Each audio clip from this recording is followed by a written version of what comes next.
Napanatili ng Typhoon Bising ang lakas ng hangin nito sa 195 km per hour at pagbugso o gustiness na 240 km per hour. Sa ngayon, nasa 500 km silangan ng Infanta Quezon ang mata ng bagyo at mabagal pa rin kumikilos patungo north-northwest.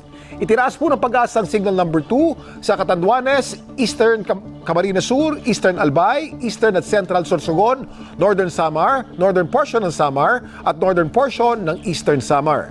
Signal number 1 naman sa Eastern Cagayan, Isabela, Quirino, Northern at Central portions ng Aurora, Eastern portion ng Quezon, kabilang ang Polillo Island, Camarines Norte, Masbate, kabilang ang Burias at Ticao Islands, at ang natitirang bahagi ng Camarines Sur, Albay at Sorsogon. Sa Visayas naman, signal number 1 din sa Biliran, Leyte, Northern Cebu, kabilang ang Bantayan at Camotes Islands at sa natitirang bahagi po ng Samar at Eastern Samar. Hindi pa rin inaasang magla-landfall o tatama ang sentro ng bagyo sa bansa, pero magdudulot pa rin ng malakas na ulan ang outer rain bands o kaulapan dito po sa Bicol Region, Samar, Biliran at Northern Leyte ngayong gabi. Mag-ingat po tayo.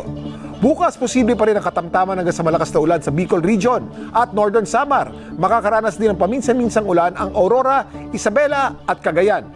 Inaasang kikilos pa rin na panorte o patungong north-northwest ito pong bagyo hanggang Miyerkules o Huwebes. Pagdating naman ng Biyernes, posible pong lumiko ito patungong silangan o magre-recurve palayo ng bansa. Sa ngayon ay ipit ang bagyo sa gitna ng dalawang high pressure area. Dito po yan. Pero ayon sa Pag-asa, inaasang lalayo na rin ang high pressure area na nasa dagat Pasipiko kaya makakadaan na ang bagyo pasilangan palayo po ng bansa. Para naman sa magiging lagay ng panahon dito sa Metro Manila, hindi po tayo maapektuhan ng bagyo pero makakaasa tayo ng bahagyang maulap na panahon bukas at may tsansa ng isolated thunderstorms sa gabi. Yan po ang lagay ng panahon. Mag-ingat po tayo, kapamilya.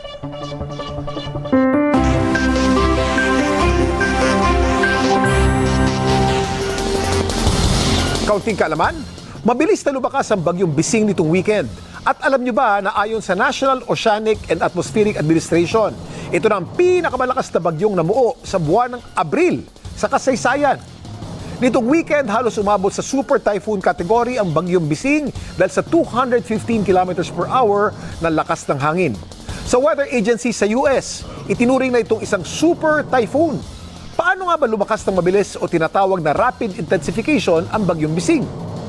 Nangyayari ito kapag lumakas ang hangin ng bagyo ng 55 km per hour o higit pa sa loob lamang ng isang araw. At mula Biyernes ng gabi hanggang Sabado ng gabi, lumakas ng 65 km per hour ang bagyong Bising. Mula sa 150 km per hour, naging 215 km per hour ang lakas nito. Isang factor na nakakaapekto sa lakas ng bagyo ay ang vertical wind shear. Ito yung pagkakaiba ng hangin sa taas at mababang bahagi ng bagyo. Kapag malakas ang vertical wind shear, nawawasak ang sirkulasyon ng bagyo. Pero kapag mahina, mas madaling mabuo at lumakas ang bagyo. Nakakakuha rin ng lakas ang mga bagyo kapag mainit ang karagatan. Sa ngayon, bahagyang humina ang bagyo mula nung weekend. Dahil ayon sa Pag-asa, mas malamig ang karagatan dito sa silangan ng Luzon. Meron ding high pressure area sa norte na makakatulong sa paghina po nito. Ito po si Kuya Kim nagsasabing mag-aral ng maigi upang buhay ay bumuti.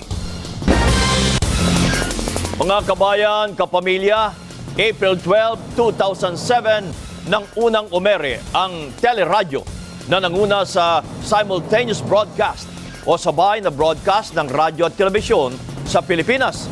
At bilang pagdiriwang sa kanilang ika-14 na anibersaryo, may handog na serbisyong publiko ang teleradyo sa pamagitan ng pagpapatrol ni Liza Aquino.